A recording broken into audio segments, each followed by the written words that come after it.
Yes, exactly.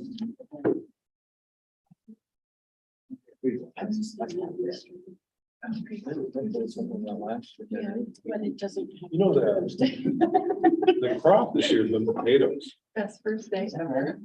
Like I didn't even know we could put tables right here. truck after truck after truck, hitting past wall. It's been somebody a year ago. All right, we're live, we're gonna go. All right, start. we're more talking about potatoes. All right, it is 7 p.m. on Tuesday, September 27th, 2022. Thank you all for being here. I now call to order the 2104th regular meeting of the City of College Place City Council. Sherry, will you please take roll call?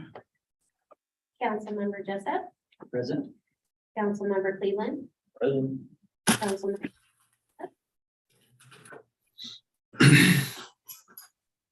Councilmember Zep, Present. Councilmember Peterson, Present. present. Councilmember Sherman, Present. Councilmember Boyle, Present. and Mayor Hernandez. Seven. All right, We do have a quorum. perfect. Thank you. I think this is first meeting in a while that we're all in the same room, but we're all here at least. So will you all please join me in the Pledge of Allegiance?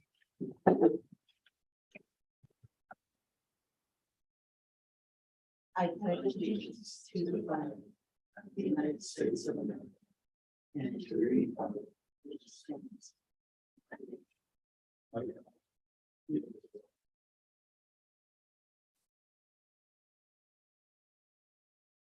Thank you. It's now time for public comment. Sherry, did anyone submit a comment in advance?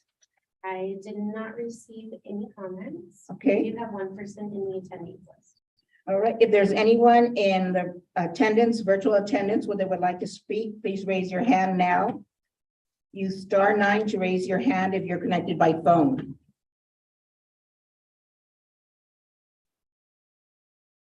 Okay, doesn't appear that there's, let's go through the consent agenda then.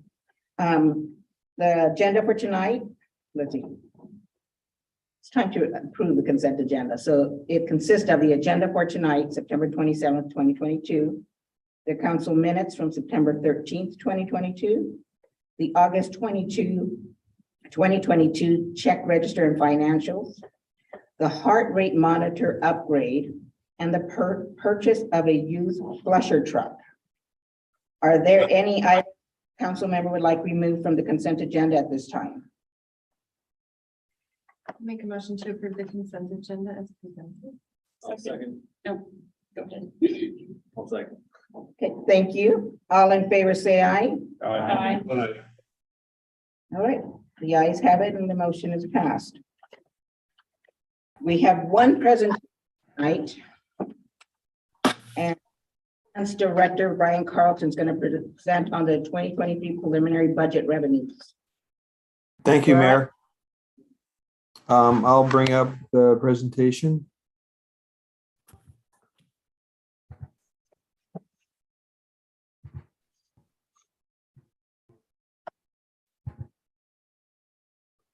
Well, now that we're into the budget process for the year, one of the first things we have to do is present the estimates for the revenues for 2023. We worked on some of the assumptions and some of the impacts we thought in 2023. There's a lot of talk out in the news circles about potential recession. In discussions with Mike, we do not expect that if there is a recession, that it'll have a significant impact on College Place.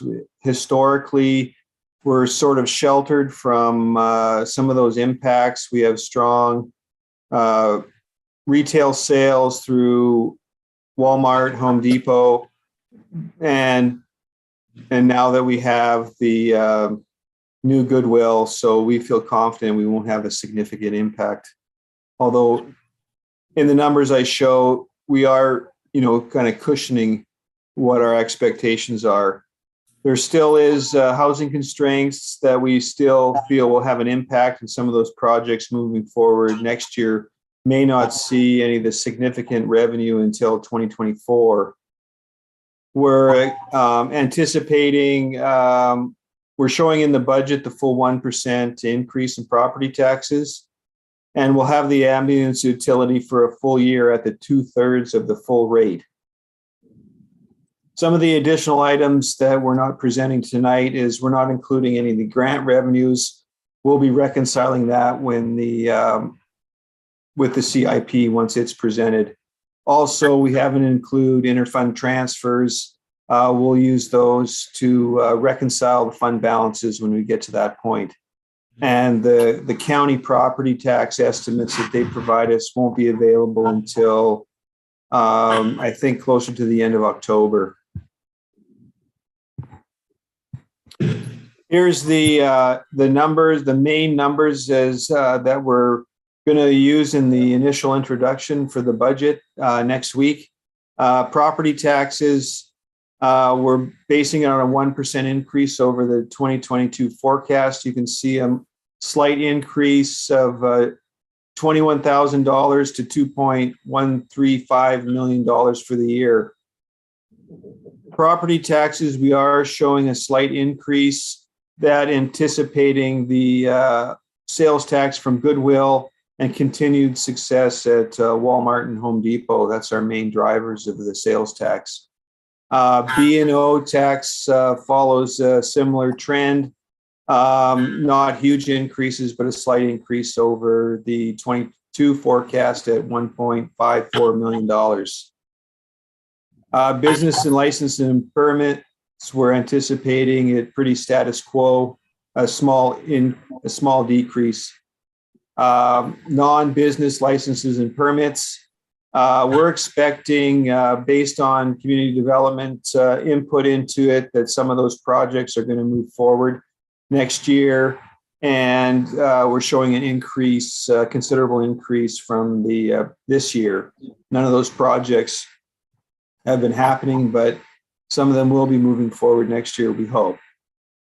Our philosophy is that if we feel we're over a 50% chance of success on those projects, we put some factor into the budget for the next year. Of course, in the last 2 years, 21 and 22, we had the $2.6 million in ARPA funds that won't reoccur this year or in 2023. That's a considerable impact on the total funding. The state shared revenues, that number is driven from a recommendation from MRSC that provide their expectations for state shared revenues for next year and a small deduction there. Oh, I lost my screen. Oh, sorry about that. Planning and development fees, we're expecting a status quo on as far as those charges go, as well as traffic penalties. We're showing, pretty much a status quo in that area. And then we have miscellaneous revenues, which if you look in 2022 forecast, that miscellaneous revenues includes mark-to-market adjustments in our bond investments. And based on the direction of interest rates and the general stock market fluctuations, we've seen a considerable impact on our rate or our market-to-market adjustments in our bond investments. We're not anticipating that to occur next year, as we hope, interest rates will, either stay the same or will come down slightly and therefore improve our potential bond losses. There's some other miscellaneous revenue in there, but it's small. GEMT, we did get an estimate from them for next year and about a slight reduction from what we're anticipating this year. The road fund, that is also comes through the MRSC budget suggestions, which we're using that number, a slight increase in that number. The REIT funds, we're showing a reduction of 153,000 down to 440 from anticipated 593 this year. We're thinking that based on the increased interest rates, we're going to see a slight reduction in sales volumes of properties next year. That directly affects that real estate excise tax number that we get. Hopefully that's not true, but there is a correlation between higher interest rates and lower property sales. So we'll see how that goes. Both the water revenues and the wastewater and stormwater numbers all come from the rate model that we instituted last year. And those are the numbers presented as a slight increase expected next year. Down to the water capital reserves, we're showing a big increase there. The main funding component of that is the investment part of the rate model, which shows with the rates going up in the rate model, we're showing an increase in the capital reserves amount. And of course, that's also driven from the rate model as well. And pretty much the same for the balance of the wastewater capital reserves, the water debt service fund, and the water debt service fund, all showing a slight increase. Some of those increases are due to the capital expenditures we've had on Southwest Sewer and the new well projects also increase the amount of debt we incurred, and therefore we have to fund additional debt amounts. So those increases are associated to that. The final one is the ambulance utility. Of course, that was new this year, and you can see a considerable increase. We'll have it for the full year. As you recall, it started in June of this year at 1/3 the total amount that was approved by council, and next year is at the 2/3 rates, and that's an estimate of what we anticipate getting for the ambulance utility. In total, we're showing a net small deduction in total revenues by $124,000. But if you look at us not getting the ARPA revenues of 1.3, we're actually ahead about $1.2 million in total revenues. These are the numbers that we're going to put into the preliminary budget that will be presented its first occurrence next week. And we'll just see how those numbers evolve into the ending fund balances and our reserve requirements. And that's the numbers that we have so far. Is there any questions, comments? Yeah, let's go through council members. Councilmember Jessup. I've forgotten. Can you remind me what ARPA is? It's the American, what's the term? That's right. That's what it is. Okay, thank you. No more. Okay. Councilmember Cleveland. No questions or comment, unrelated to the budget is Harvey Crowder, our former mayor, used to always insist that we didn't use any acronyms until we define them. That might be a worthwhile policy to bring back. That's right. That was something you told me when we first started. That's right. Councilmember Espinosa. Yeah, just a couple of questions, Brian, mainly around the water revenue. I just wanted to ask you a deeper dive. How does our rate model compare to other municipalities in terms of the rates that we charge? Are we about the median on the lower end of the spectrum or on the higher end of the spectrum? I think if you look at cities of our same size, I would say we're above the median.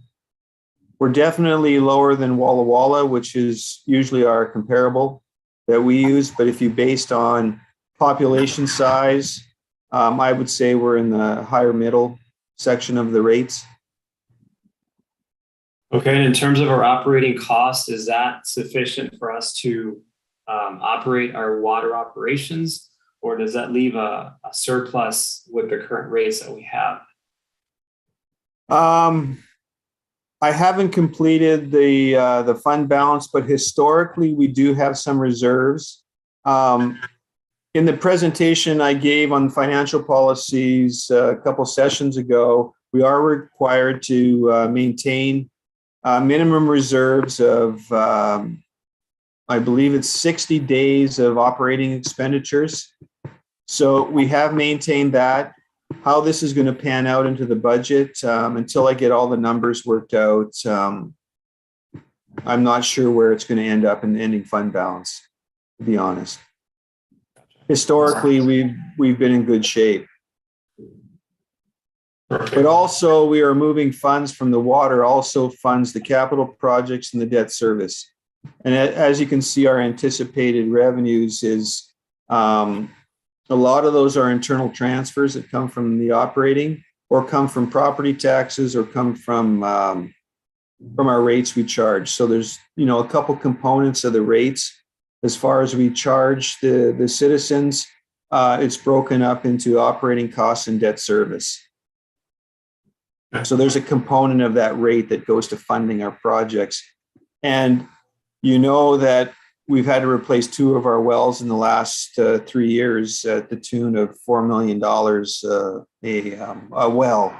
So that has a definite impact. And the comment I'd like to make is, because we talk a lot about home shortages out there and housing crisis.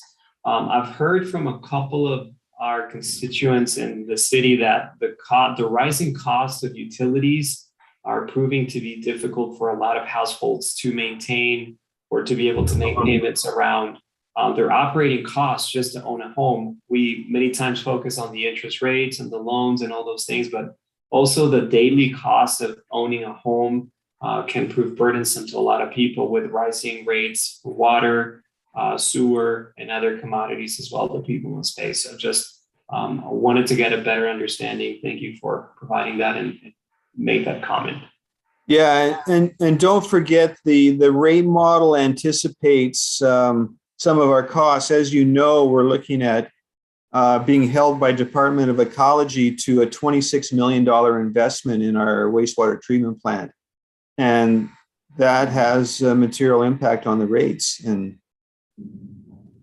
we're trying to look at different alternatives. The regionalization is an option, which would cost less, but it's still going to cost, millions of dollars. So it's going to have an impact on rates.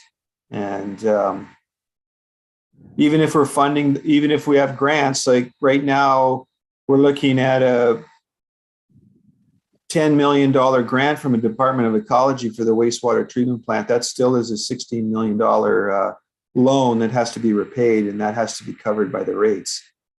So I know what you're saying, but the realities of regulation on affecting our systems means we have to spend the money to stay in compliance. Mike, can you chime in a little bit on that? Well, yeah, and a lot of this there's gonna be a very much so deeper dive at the next workshop, which caution everyone, it's gonna be quite a bit longer than the meeting tonight. Dinner.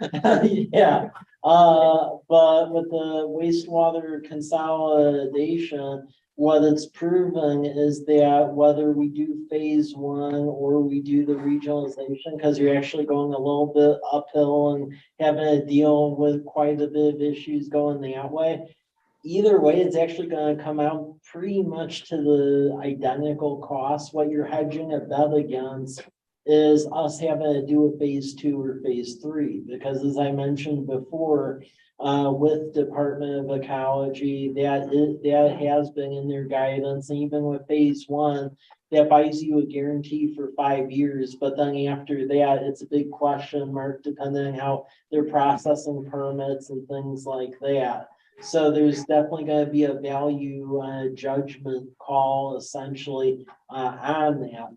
The thing I would like to dispel about, because I've also heard this out in the community of why don't you tell ecology essentially go away and essentially punt it.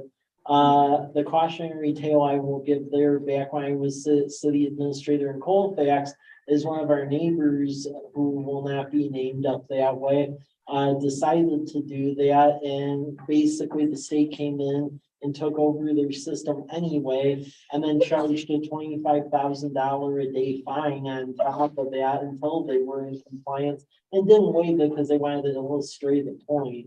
So I just want to say it isn't so easy as a binary decision of, oh, it's expensive, like tell them to go away. Because inherently that adds up very quickly too. So, we're gonna be going very deep detail next, workshop and even after that on the treatment plant. But no matter which way you go, there's a lot of money at hand there. It's really more so, it boils down to control. It boils down to hedging the bet against phase 2 or phase 3, because as I said, phase 1 is burdensome, but it's doable. Phase 2 or 3 would be perfectly candid. I don't believe there's money in the world for a jurisdiction like us to be forced into that. But I'll park my comments there because it's foreshadowing a bit. So, yeah. Yeah, and also, we haven't done a stormwater. We didn't increase the rates last year. We'll look at the ending fund balance for this year and determine if we need that 4% increase that's identified here. It just depends on our anticipated operating costs and whatnot. Don't forget, we're also dealing with a high inflation rate at the moment, and if that continues, the rates that we're showing increase don't even come close to what the inflationary component is. And also the fact that we're limited on the amount we can increase our property taxes to 1%. So we're definitely having diminishing returns in compared to inflationary costs. Employees are expecting more to fight that inflation. So it's, sort of chasing your tail sort of problem. We try to keep the rates as low as possible, but we still have to fund the programs. And we'll get into a lot more detail next week when we give the full picture of the funds and how they're looking. Thank you. Councilmember Peterson. Right, I occasionally ask this question. Our renovation of College Avenue, what's the lifespan on that? The payoff? There's about, I think there's still 10 years left on that bond. Okay. I have those numbers here, actually. That's okay. I can tell you. I just have my budget. I have my budget folder with me. Yeah, I'm sorry. That's okay.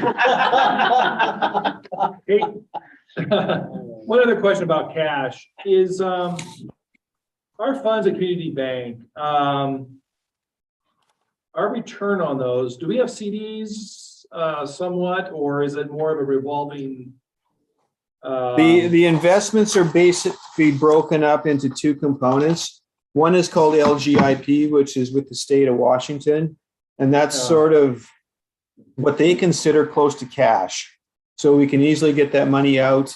The other balance is a mixture of securities, treasuries, and corporate or state bonds and federal bonds, and it's about an even split. It totals about, I believe at the moment, it's about $8 million. So, and it's not that much, I understand that. Our returns are increasing on those bonds, though, as interest rates go up, correct?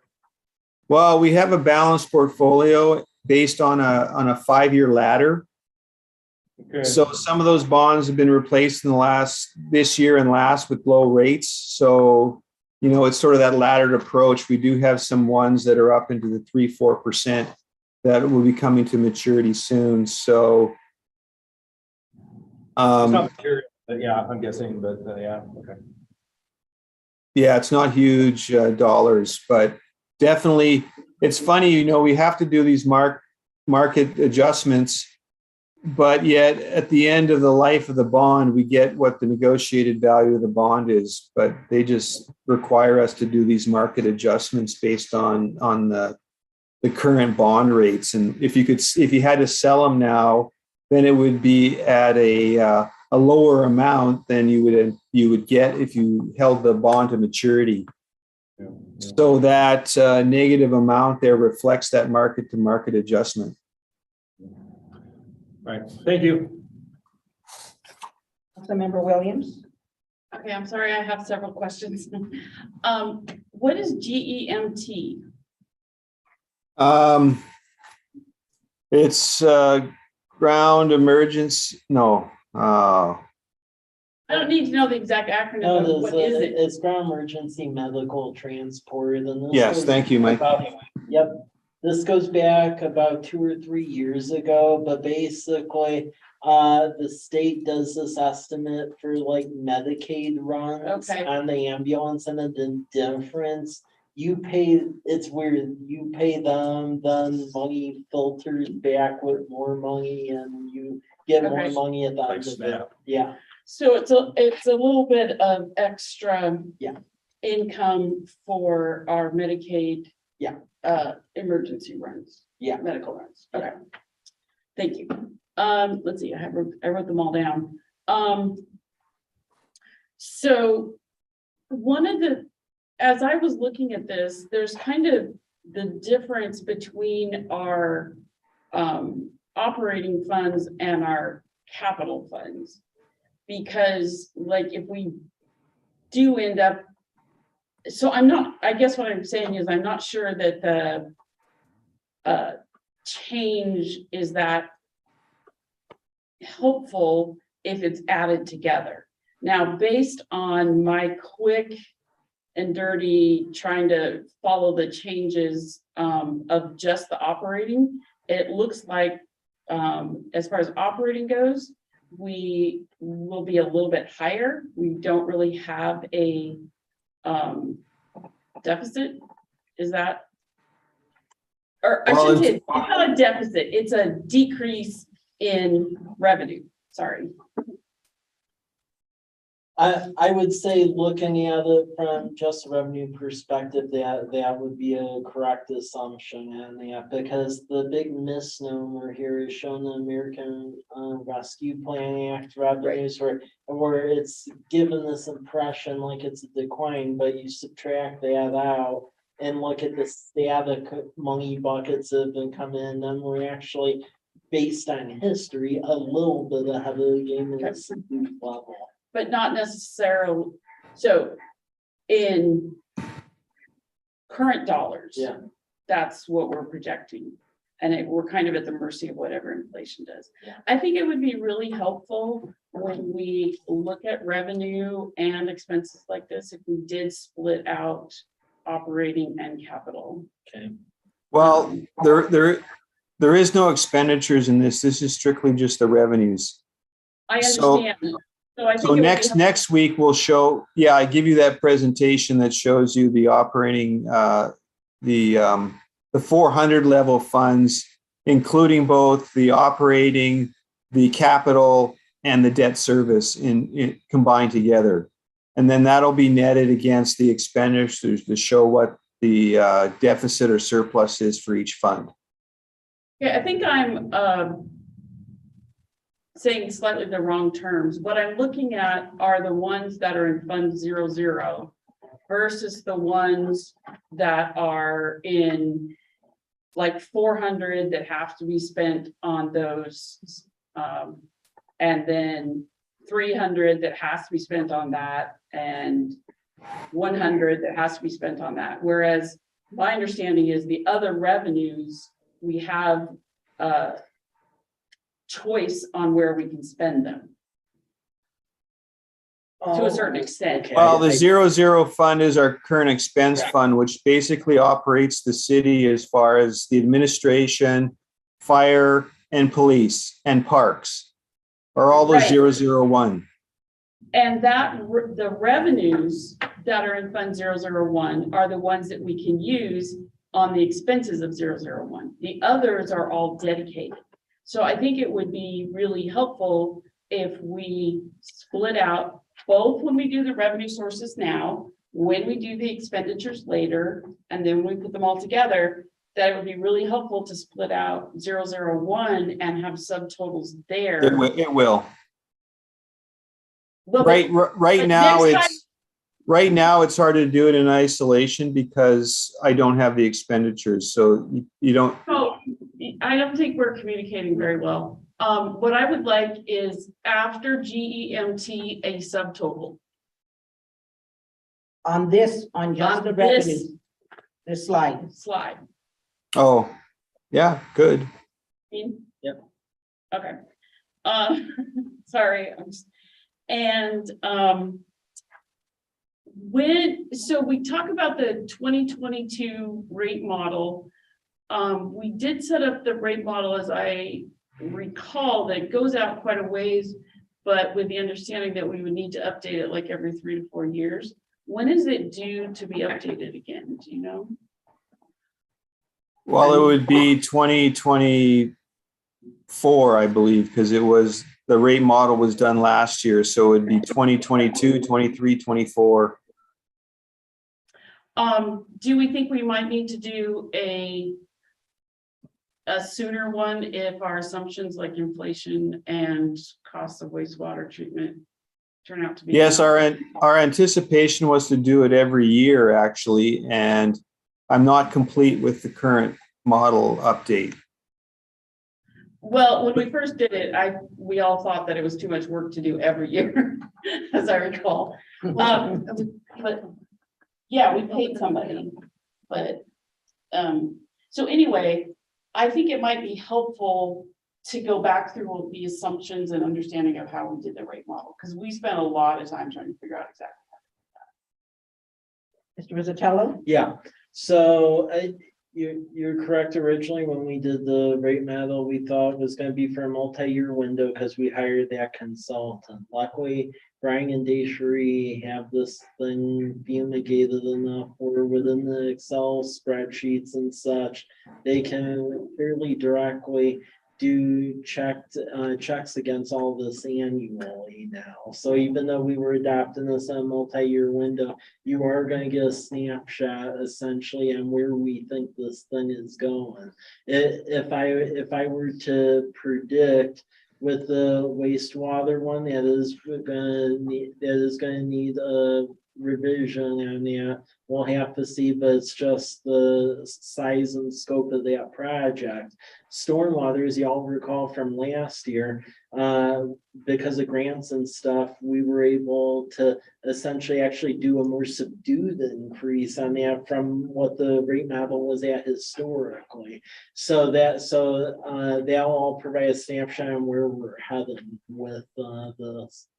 Okay, thank you. Yep. And my last thing is a comment, not really a question, but a reminder that even if we tell ecology to go pound sand, under the Clean Water Act, there is citizen lawsuits, and they can sue for every violation $250,000 a day, and a violation is like BOD and pH and temperature, and so it can rack up super fast. Wow. So we need to not do that. So. You get to make that. Don't even consider This it. is my recommendation. Probably a good one. Write that down. Yeah, The and city, the city attorney agrees with that analysis. Oh, right here, I was just gonna say, don't get caught. Well, the interesting thing about the Clean Water Act is it's kind of like your taxes. It's based on self-reporting. And everybody's like, well, why should I fill out the paperwork right if that's all? But you will eventually get caught. And personally, I do not want to live in the kind of world where we have enough government people to check every discharge every day. So I support the self-reporting.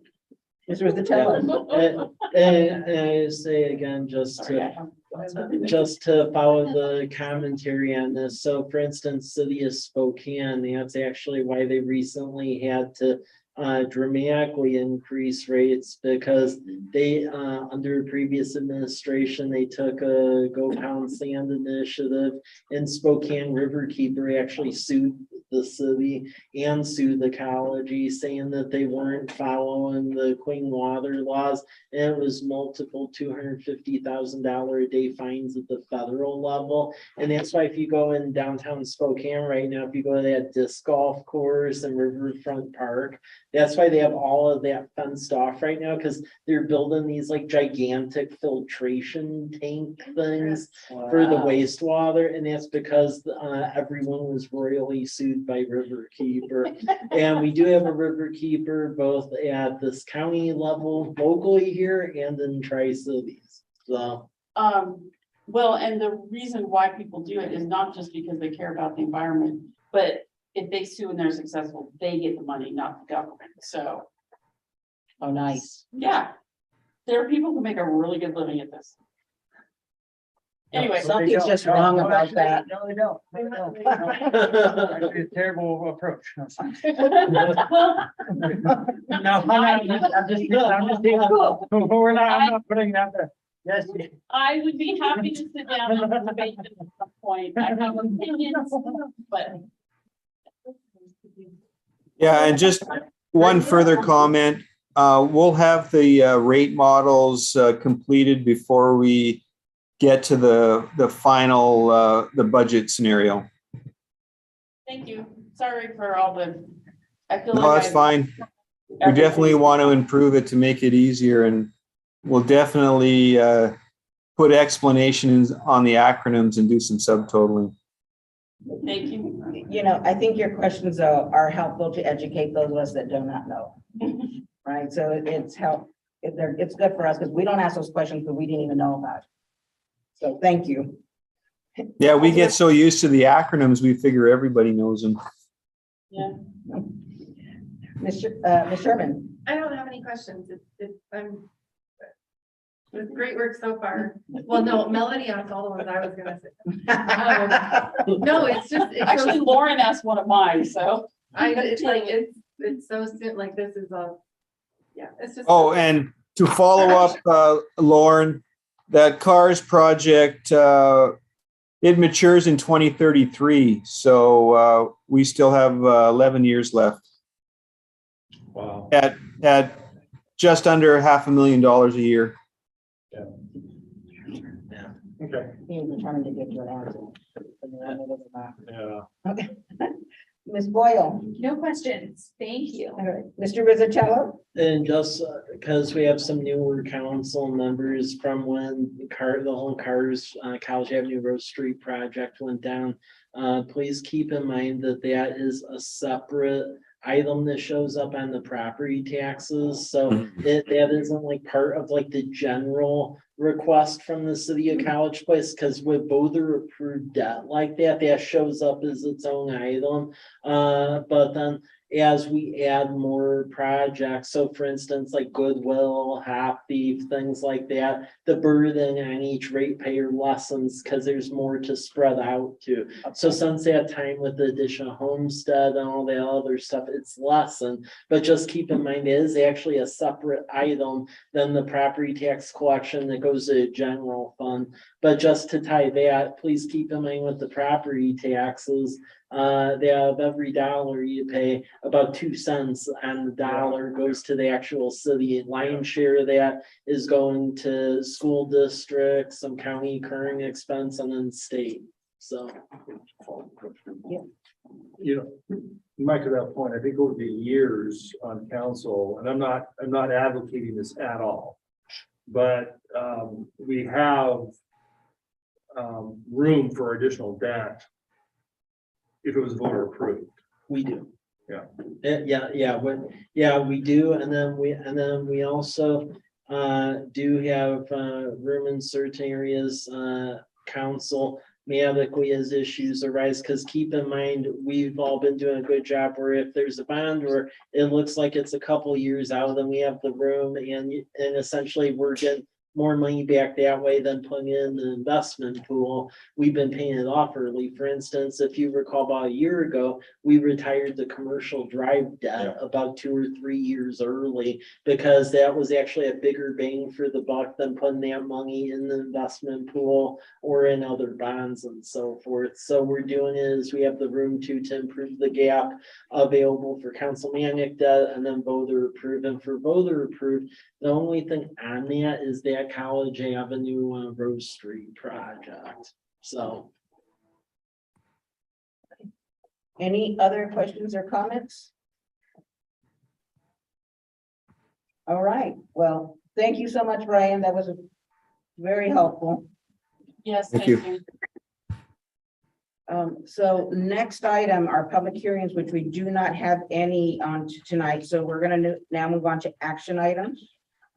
There is one action item tonight, and City Administrator Mike Wizachel is going to present on the ADA transition plan. Thank you, Mayor. This has been a process over the past year and a half. So our engineering intern, Aquia, with Walla Valley Blue Zones and Walla Valley Metropolitan Planning Organization, they've all collaborated to get this thing put together, which is really important because due to our population size and growth, we would have been required to do one of these next year. And to put it in perspective, if we were to have to go to a consultant to do this, City of Othello, which is about the same size as us, they recently contracted for an ADA plan and it cost $150,000. So we have saved $150,000, which is cool.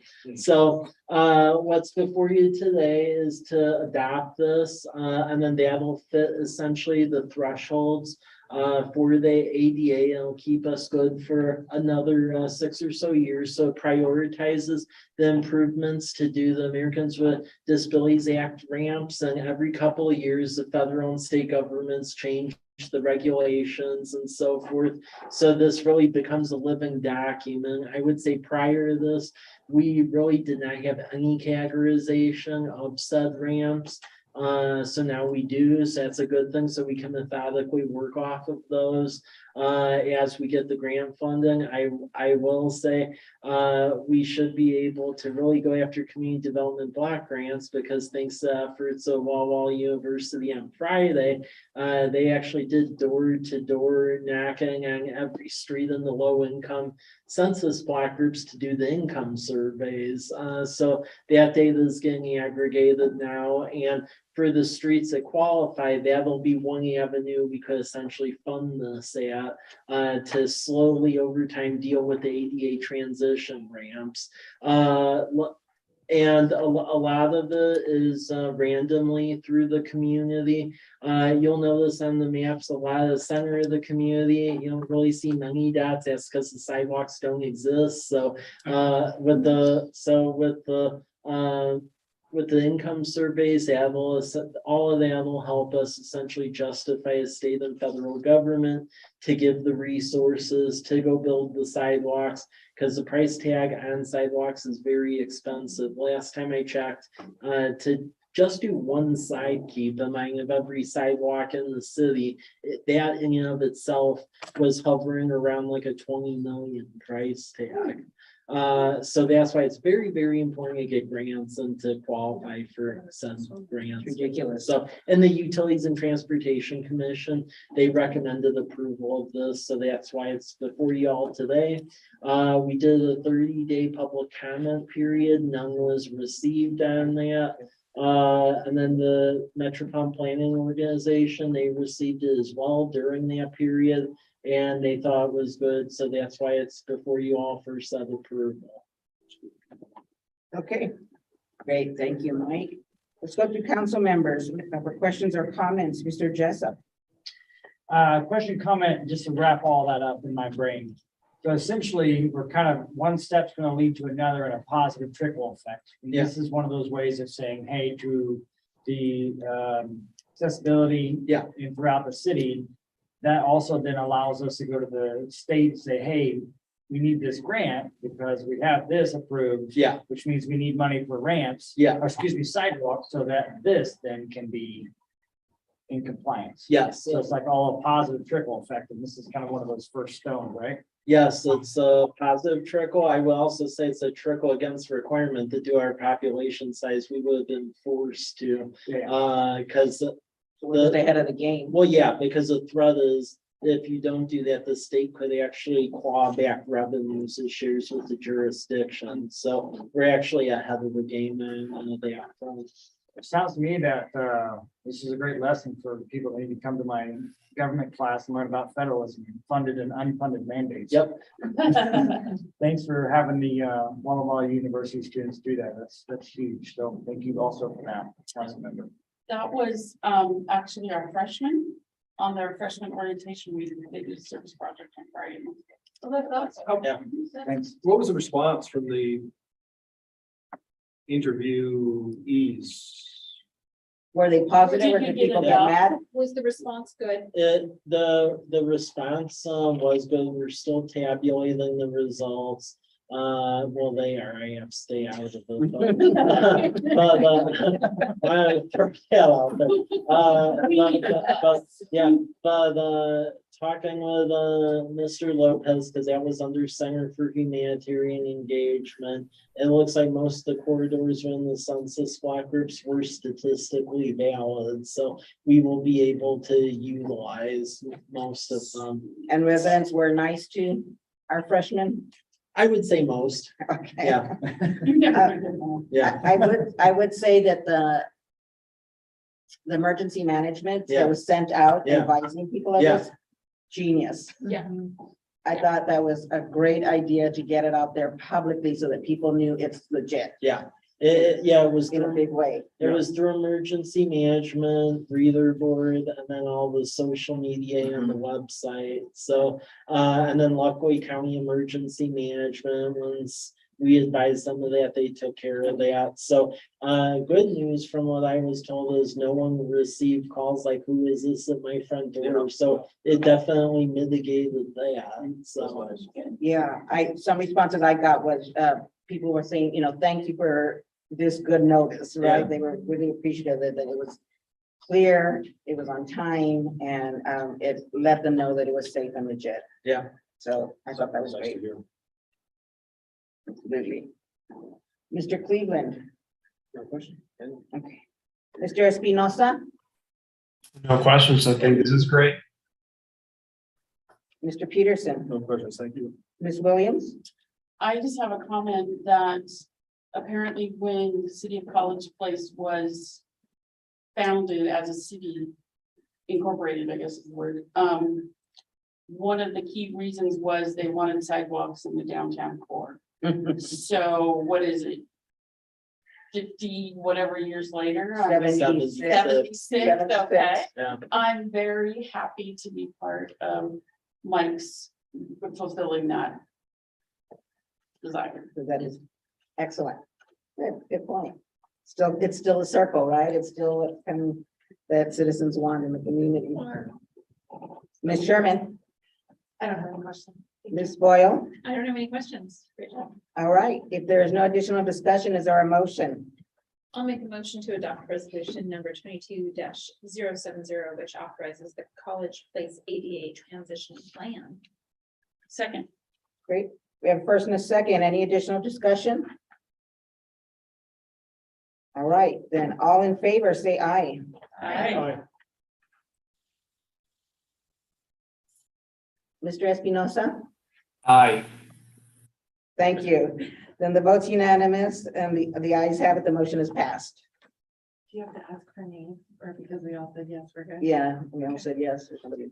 I'm just gonna change my mind. Okay, we have one administrative report that Mr. Rizzatello is going to present on the Vesper project downtown Catalyst incentive application that we received. Okay, well, this is exciting. So 2 years after we, you all created the Catalyst incentive, and that was to encourage redevelopment of the downtown corridor. So we continue to have projects to foster a walkable community and really have enough of a population that supports small business, because that's one of the issues in the evening hours and such. We have some folks walk around, but not enough where it's like lends itself getting a lot of the small businesses here, which When you look back at history, the city used to have it, looking at old black and white photos from when it was founded. It's definitely an attainable thing. So since this was created 2 years ago, the Vesper project by Mr. Rod Shearer, and he's out of Battleground, does stuff around Prosser and quite a few similar communities to us. He's petitioned for this incentive. The parcel is over at the southwest corner of 8th and College Avenue. That's the former Bell property because it was owned by the Bell family. As you may recall, about a year or so ago, the code around the Callis incentive was refined through recommendation of the Economic Development Commission and concurrence by you all. Because what we were hearing is initially it was you have to do mixed use, residential and commercial. And a lot of the folks that are coming back are like, really for the start of this thing, and you need to allow one or the other or give an option. Because we have a lot of very weirdly shaped parcels where it's not a slam dunk to develop in here. So it was revised. This development, proposed development would be three stories, about 24 units, a mix of 1 and 2 bedroom apartments. It's not a low income project, it's a market rate project. And this was presented at Economic Development Commission with a staff recommendation for approval. And just to refresh everyone with the catalyst incentive, we only have the ability to waive fees pertaining to grading, SEPA, so that's the Environmental Policy Act review, and building permits. So things that reside within the general funds. I've heard some questions from community and random developers about utility connections. You can't do that because it's an enterprise fund. So I just wanted to dispel the misnomer about that. So the impact from essentially the foregone revenue would be about 10,000 between all permits, but Economic Development Commission, they had quite extensive review of this, and they agreed that the full amount should be waived because it's bringing essentially more residents to downtown core here, which will further get more businesses in here, and it follows the design guidelines, which that's one of the asks for qualifying for this incentive. So I mean, really, this will be a second project that follows the design guidelines. The Hot Mama's building is the first, but this will be a second following that, but the first to pursue this incentive. So now we aren't asking for a decision tonight, but I just wanted to introduce this because you will be asked at a future council meeting to essentially approve this. And I will say, based on discussion with the developer, the margins on this thing are slim enough where, believe it or not, this is actually the make or break for the project. So I just want to throw that out there because I hear a lot from the community, oh, it's College Avenue, it was redone, stuff should just come here. And I think what we've seen over the last 5 years since the project, we are getting a slow trickle, but it's a lot more complex than that. You don't have perfectly square parcels. Most of them are really narrow and really deep. And so there's a lot more complexity than meets the eye. So really see our return on investment with the CARS project. We really need to be doing out of the box stuff because we get this thing going, then that's extra consumers that are going to go to restaurants, going Andy's Market, and it's a trickle down effect. So. Is this gonna come back at another workshop or is this the time for us to discuss it?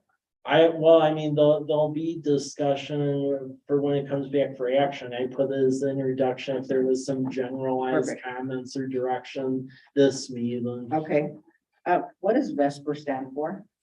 That was just the name he assigned. Okay, just So, wondering. Yeah. All right, council members, if you have any questions or comments? Mr. Jessup. So in essence, the economic development group had determined that the return on investment is greater than 10,000 in the short and long term. is that setting a precedent for further businesses that each one comes in and assumes that the fees are gonna be waived?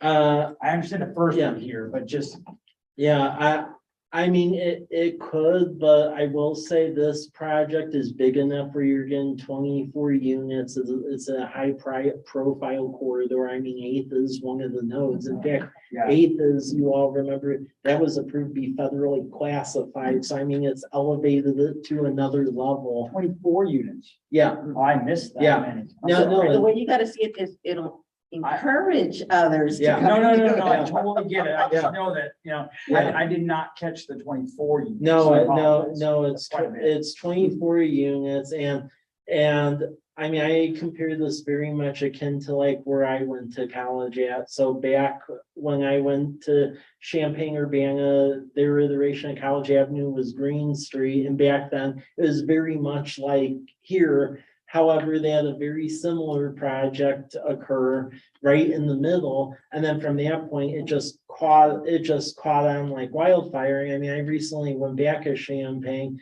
and there's actually multi-level buildings now on Green Street, which if you go to Champaign, historically, that was in the middle of a cornfield, about 100 miles from the nearest big city. So that was quite, So now it's a vibrant city. yeah, it is quite interesting to see that it went there. So I think this has a similar potential. I would be a lot more hesitant, as with Economic Development Commission, if let's say this was a singular business or this wasn't involving multiple tenants, but especially when you have it isn't just a housing affordability issue, it's an availability issue. I mean, we're like at 0.5%. Because so I mean, with all that, we're having an issue just for people to find anything here. So that coupled with getting this corridor going is why they ruled how they did. What's the time frame? General. Yeah, so I mean, a time frame for this project is it's basically gone through a public comment process on SEPA. There was just some minor comments about bus stops, things like that, nothing big. In general, I believe that should this get approved, they already had the plans in place, so I believe they'd probably go to construction and start doing it like next year early. And we'd probably see it completely out of the ground probably by this time next year done, so. That's fantastic. Yeah. This is for a further discussion down the line. I know we discussed this when I first got on council, but the way in which zoning and all this contortionist of university land and then county land and city college place land, is that even possible to move those boundaries down the road? To make these types of, I don't know if I'm articulating it correctly. Other than forced annexing, Well, I mean, I get the point, I get the point you're making, so I think part of it's having to do with UGAs, with county stuff, and then with our zone. So I'll go from the narrow one and go up. So as far as the zoning goes, and this is gonna be another proposal that's coming before you all, that I'll foreshadow, that'll occur later on this year. Within the development code, there is a proposal that planning commission just voted to recommend, where in essence, it's gonna allow some multifamily development within commercial zones. And they'll be for you all to decide. They are recommending it because, as you know, we have some sites in our community that have just been hanging out there, frankly, for 10 to 20 years. And as long as they hang out, then guess what? Our argument for, hey, we need additional urban growth area, that flies right out the window. And then we're stuck in this like logic loop where nothing ever happens. So that proposal is coming before you all this year, and then you'll have to decide that one. So we can do that from the zoning level, and that's a form of what Walla did, like where they collapsed a lot of their zoning. When you look at it that way, very similar. Now, as far as the UGA goes, honestly, the one fits into the other. We've been stuck with our current UGA for a couple of reasons. It was a combination of the county and the cities were not doing commercial buildable area. This next go around, we're gonna be doing that. We're having the discussion with all of them to revise countywide planning policies, because right now they're stuck in 1993. That's a big portion of that. And then the other part of that is these areas that were zoned commercial, while it's good to still have them zoned commercial, there are areas where in order to support the commercial, you're gonna need customers. So allowing that flexibility for multifamily is key, like Whitman and Myra. That's a large commercially zoned piece, but let's be real here. You have Home Depot across the street, you have the Bacon parcel, and then you have Fort Walla Park. I've had multiple retailers tell me that you want me to put a big box here. I want like some customers that are like gonna actually go here from where they're living, and to us, that may not seem like a big walk, but when you're a developer who's analyzing it from New York City or Seattle, to them, it actually is when they're in an urbanized area. So we have to start thinking out of the box that way as well. So going from the micro to macro level, that's how we're planning to do that. Thank you. I didn't mean to steal Yeah. some thunder for future council. Yeah. So, Yeah. thank you. I like the mixed use because it also allows, one less cars on the road. Yeah. Right?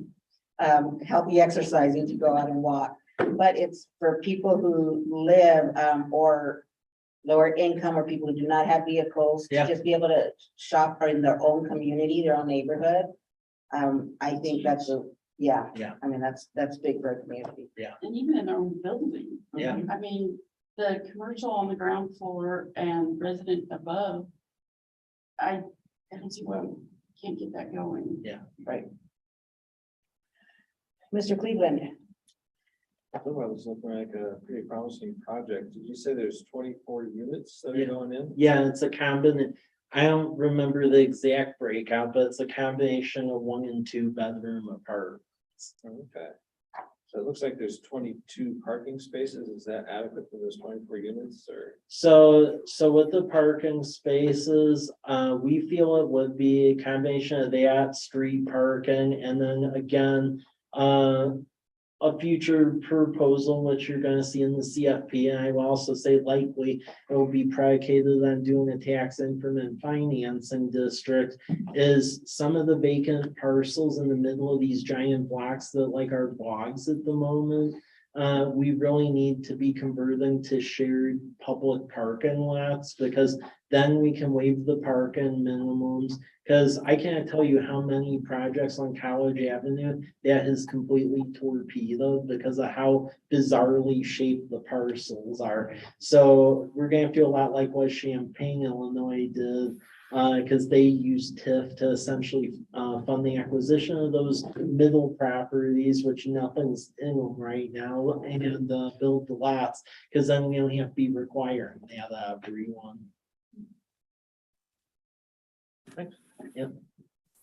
Mr. Espinosa, Yeah, just a comment. I think this would be a great addition to downtown. It would really make it beautiful and appealing, especially with new businesses going in like Hot Mamas and you know some of the other businesses. So I think it'd be a great addition to our downtown community.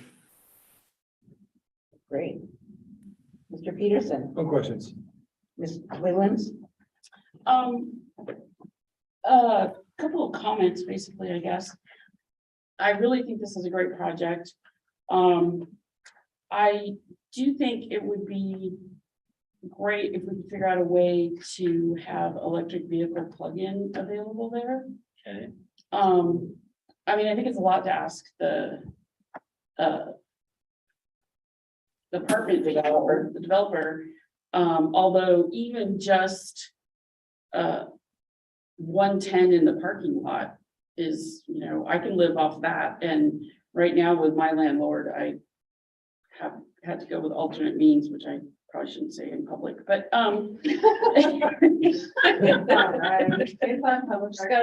Extension cord runner.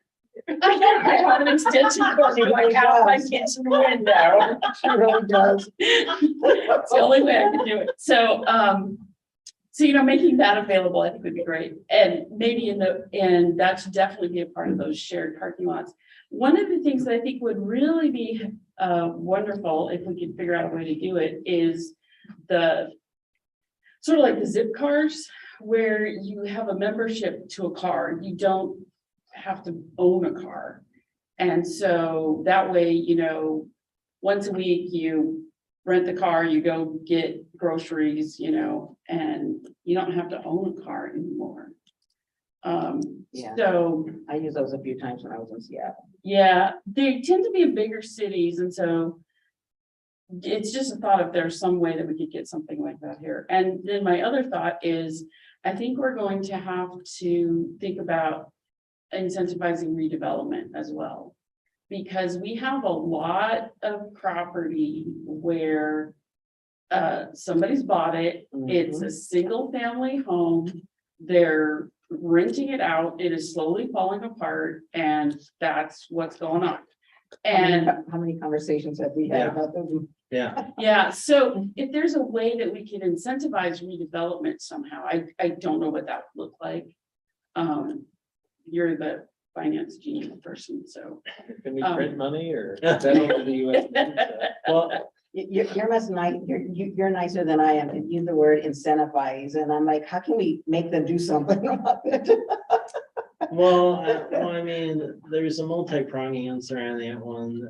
First of all, it's having the discussion with them about that and encouraging them to either fix it, redevelop it, do something. If we continue to get a unique response, then I would say code enforcement means in certain avenues are the way to go, which unfortunately we've had to do on a couple of them because of some adverse issues, which I'll leave park there. It's just income property yeah. to them, right? They have no debt on it. So it's nothing but Well, income. that's the crazy part too, and it's increased over time. Economic Development Commission every year, they typically ask me to do some research about what the breakout of property ownership is on College Avenue. And a lot of it is out of area investors from California, Seattle, pretty much everywhere except here. And that's a big problem with it too. I will say the code enforcement has definitely been helping in the other avenue. Because unfortunately, until you get to that area, a lot of people will pay lip service, but they'll be like, oh, that's nice, and pretend like they didn't hear you. We've had to go that way. Now, as far as funding redevelopment, and this again's actually going to be talking about next workshop, the whole tax increment financing, that's how you fund, yeah, that's how you fund that. So I know that's gonna, and we're gonna have, and my recommendation, just seeing how it's been going in other communities, is that we hire a consultant to do that, because it's so new, it's so, I mean, it's commonplace every other state except here, but here it's like really brand new. So just to get the misnomers and get out the door and to get the public educated, recommendation is going to be a hire consultant to help in that. Because seeing where the other cities are doing that, it's all been adopted, but it's just when you're trying to do it yourself with the plethora of everything else, it backfires. And that's what they've all told me. So that's what the recommendation will be on that. As far as the last comment, the zip car, I will say I've been in touch with them actually the last several years. The issue with that is much like the issue we've recently encountered with Bird. They essentially have a drop dead as to the amount of people that you have within a 10-minute essentially walk of where you would put a zip car, and we don't meet that threshold. They actually went like 50,000 people in like a 10-minute walk, and that's why you see it in Spokane. A very small area of Pullman has it, although with Pullman, WSU actually had to do a revenue guarantee to even get them to do it there, and then Metro Seattle. So we're always going to be struggling with that one, because a lot of these shared use providers, it seems like they're starting to scale up the minimum population they want, because we saw that with Bird. Well, and I don't know how you make this happen, but it's sort of like the organic food or whatever. Until an Andes comes along, you have to have a co-op. And so it's like, we're never gonna get the, for profit ones, but if we could You know, so somebody who has a passion for this, start a co-op, I would join. Yeah, on top of. It's gonna be a free time. Yeah. I need to buy some more extension cords. Like, maybe like a Costco. The surge protection, you know. Yeah, well, at least my extension cord is going to where my electricity comes from. I'm not stealing it. Glad you clarified. I think your landlord might have. Ms. Sherman, I don't know. Ms. Boyle. I don't have any questions. Okay, so then there's one information report in your packet for you to review if you have not already. We do not have an executive session tonight, so we're down to closing items. Is there any other business for good of the order? I have a Mr. Peterson. quick comment. Mobile University is having the longest table, Saturday, Sabbath. You know, Mike, I don't know, in the past, we've, I think the city's been involved in putting a on the east end of Fourth, a dump truck or something, or I'm not trying to imagine bad things, but I don't know if some extended police presence, not overbearing, but just let them know that it's happening. They already know it's happening. Oh, they're actually providing an officer, so while university, they filed a special event permit, which this would fall under. So we are providing that where we're gonna have trucks and stuff, so that way it blocks off access if So someone. do they put tables out in the? Yeah. The table was down the entire center Yeah. of the road, and Fourth. Oh. the thought, I think, in the past was at least to block somebody from making a left-hand turn. Yeah. Right-hand turn, and have an issue. Yeah, I'm not gonna go too deep in semantics because Right, of yes. rather what you just said if they were to happen, but I will say that precautions have been taken and will be in place at the event, so it can Thanks, go Mike. off. We're adding some security Yeah. measures. Okay. Thanks, Yeah. Mike. That's good. That's awesome. Any other business? All right, seeing none, do we have a motion to conclude the meeting? I'm adjourned. You move to that we conclude? Oh, do we have to say conclude? Yeah. Conclude. Yes. Okay, I will conclude the meeting. I will miss Okay. that. Yeah. Is there a second? I'll second. All right, so if there's no objection, the meeting is concluded at 8:07? No, 8:13. 8:13. We're good, 8:13. Yeah. Thank you, everyone. Very good. Sherry has become an old pro at it. Excellent job. Thank you. Good night. That's awesome.